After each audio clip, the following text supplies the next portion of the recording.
from Bruce Lee's private training films and videos, as well as his audio records and his own training and research notes. To compile this film, we have had the complete cooperation of the Bruce Lee estate, enabling us to draw, for the first time, from Bruce Lee's private training films and videos, water is as well as his... insubstantial. By that I mean you cannot grasp hold of it. You cannot punch it and hurt it. So be soft like water and flexible. Be formless, shapeless, like water. Now you put water into a cup, it becomes the cup. You put water into a bottle, it becomes the bottle. You put it in a teapot, it becomes the teapot. Now water can flow, or it can crash. Be water, my friend.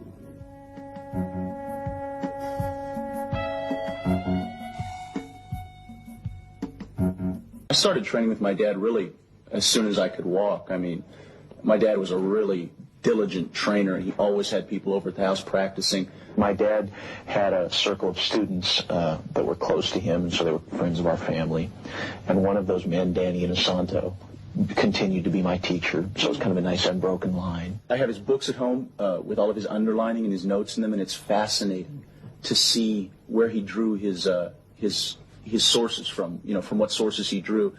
He's got books on Western fencing at home that he would use, on boxing. I remember he always used to say that you want to try and absorb what is useful, discard what is useless, and add what is essentially your own, and that was kind of his credo in creating Jeet Kune Do.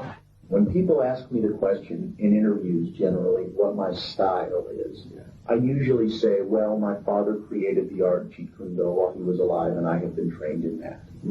Because it's simple to say that.